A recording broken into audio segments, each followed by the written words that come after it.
ವಿಧಿಯ ಅಟ್ಟಹಾಸಕ್ಕೆ ಎಳೆ ಕಂದಮ್ಮಗಳು ಬಲಿ. ಹೃದಯ ಛಿದ್ರಗೊಳಿಸುವ ಭೀಭತ್ಸ ಅಪಘಾತ, ಎದೆ ಜಲ್ಲನಿಸುವ ಭಯಾನಕ ದೃಶ್ಯ. ಈ ಮುದ್ದಾದ ಪುಟ್ಟ ಕಂದಮ್ಮಗಳನ್ನ ನೋಡಿ. ಜಗತ್ತಿನ ಯಾವುದೇ ಪರಿವೇ ಇಲ್ಲದಂತಹ ಅಮಾಯಕ ಮಕ್ಕಳು. ಈಗಷ್ಟೇ ತೊದಲು ಮಾತುಗಳನ್ನಾಡುತ್ತಾ ಪುಟ್ಟ ಹೆಜ್ಜೆ ಇಡುತ್ತಾ ಮನೆಯಲ್ಲಿ ಸಂತೋಷ ತುಂಬಿದ ಮಕ್ಕಳಿವು. ಆದ್ರೆ ಈ ಎಳೆ ಜೀವಗಳ ಮೇಲೆ ಅದ್ಯಾರ ಕಣ್ಣು ಬಿದ್ದಿತ್ತೋ ಏನೋ. ಕ್ರೂರ ವಿಧಿ ರಕ್ಕಸ ಮುಖ ತೋರಿದ್ದಾನೆ. ಬೆಳೆದು ದೊಡ್ಡವರಾಗಿ ಉಜ್ವಲ ಭವಿಷ್ಯ ಹೊಂದಬೇಕಿದ್ದ ಈ ಪುಟ್ಟ ಮಕ್ಕಳು ಜವರಾಯನ ಅಟ್ಟಹಾಸಕ್ಕೆ ಬೆಳೆಯುವ ಮೊದಲೇ ಅಸು ನೀಗಿವೆ. 2 ವರ್ಷದ ವರ್ಷ, 4 ವರ್ಷದ ಬಾನು ಅಪಘಾತದಲ್ಲಿ ಬಲಿಯಾಗಿವೆ. ಸ್ಕೂಟರ್ ಮೇಲೆ ಸ್ಕೂಲ್ ಬಸ್ ಹರಿದ ಪರಿಣಾಮ ಈ ಇಬ್ಬರು ಎಳೆ ಮಕ್ಕಳ ಜೀವ ಹೋಗಿದೆ. ಬೆಂಗಳೂರಿನ ಥಣಿಸಂದ್ರದಲ್ಲಿ ಇಂದು ಬೆಳಗ್ಗೆ 8:15 ಸುಮಾರಿಗೆ ಈ ಹೃದಯ ವಿದ್ರಾವಕ ಘಟನೆ ನಡೆದಿದೆ. ಸಿಎಆರ್ನಲ್ಲಿ ಕಾನ್ಸ್ಟೇಬಲ್ ಆಗಿ ಕೆಲಸ ಮಾಡ್ತಿರುವ ನಾಗನಗೌಡ ಇಂದು ಬೆಳಗ್ಗೆ ಹಾಲು ಮೊಸರು ತರೋಕೆ ಅಂತ ಸ್ಕೂಟರ್ ಮೇಲೆ ತನ್ನ ಮಗಳು ವರ್ಷ, ಅಣ್ಣನ ಮಗಳು ಬಾನೂಳನ್ನ ಕರ್ಕೊಂಡು ಅಂಗಡಿಗೆ ಹೋಗ್ತಾ ಇದ್ರು.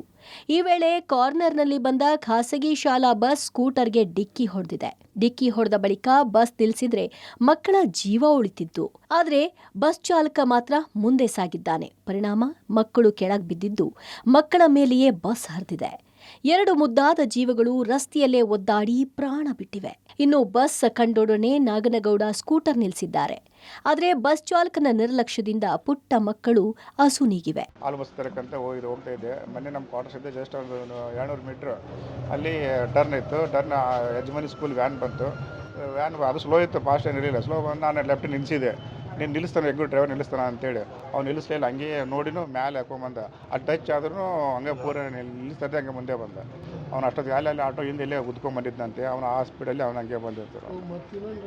ಹಿಂದ್ಗಡೆ ಅಲ್ಲಿ ಪೊಲೀಸ್ ಎಲ್ಲ ಹೇಳಿದ್ರು ನಮ್ಗೆ ಈ ಥರ ಆಗಿದೆ, ಅಲ್ಲಿ ಆಟೋ ಟಚ್ ಮಾಡ್ಕೊಂಡ್ಬಂದಿದ್ದಾನೆ, ಅದಕ್ಕೆ ಸ್ಪೀಡ್ ಬಂದಿದ್ದಾನೆ, ಇಲ್ಲಿ ಬಂದು ಇಲ್ಲಿ ನಿಲ್ಲಿಸಿಲ್ಲ, ಅವನಿಗೆ ಬಿಡ್ತಾರೆ ಅಂತೇಳಿ ಆ ಥರ ಮಾಡಿದ್ದಾನೆ ಸರ್. ನಾನು ನಿಲ್ಲಿಸ್ತಾನೆ ಅಂತ ಧೈರ್ಯದ ಮೇಲೆ ನಾನು ನಿಲ್ಲಿಸಿದ್ದೆ, ಬಟ್ ನಿಲ್ಲಿಸಲೇ ಇಲ್ಲ. ಅವನು ನಿಲ್ಲಿಸಿದ್ದು ಬ್ರೇಕ್ ಮಾಡಿದ್ರೆ ನಮ್ಮ ಮಗು ಉಳಿತಿತ್ತು ಸರ್. ಇಬ್ಬರು, ನಮ್ಮ ಅಣ್ಣನ ಮಗಳು ಮತ್ತು ನನ್ನ. ರಾಯಚೂರು ಮೂಲದ ನಾಗನಗೌಡ 5 ದಿನದ ಹಿಂದೆ ಅಣ್ಣನ ಮಗಳು ಬಾನೂಳನ್ನ ಶಾಲೆಗೆ ಸೇರಿಸಲು ಬೆಂಗಳೂರಿಗೆ ಕರೆದುಕೊಂಡು ಬಂದಿದ್ರು.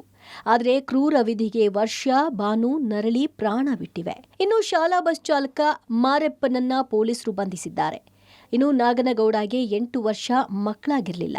ಇವರೇ ಅಣ್ಣನ ಮಕ್ಕಳನ್ನ ಸಾಕ್ತಾ ಇದ್ರು.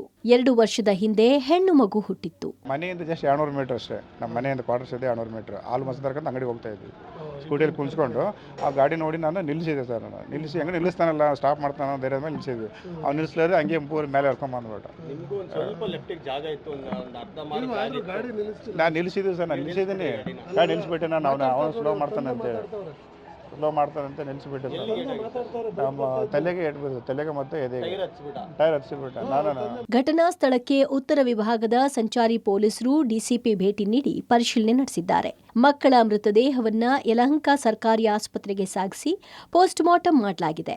ಮಕ್ಕಳನ್ನ ಕಳೆದುಕೊಂಡ ಪೋಷಕರ ಆಕ್ರಂದನ ಮುಗಿಲು ಮುಟ್ಟಿದೆ. ಸಿಎಆರ್ ಕಾನ್ಸ್ಟೇಬಲ್ ನಾಗನಗೌಡಗೂ ಅಪಘಾತದಲ್ಲಿ ಗಾಯಗಳಾಗಿವೆ. ಒಟ್ನಲ್ಲಿ ಶಾಲಾ ಬಸ್ ಚಾಲಕನ ಅಜಾಗರೂಕತೆಗೆ 2 ಮಕ್ಕಳು ಬಲಿಯಾಗಿದ್ದಾರೆ. ಮಕ್ಕಳ ಉಜ್ವಲ ಭವಿಷ್ಯದ ಕನಸು ಕಂಡಿದ್ದ ಪೋಷಕರ ಆಕ್ರಂದನ ಕರುಳು ಹಿಂಡುವಂತಿದೆ. Nagesh, public TV, Bengaluru.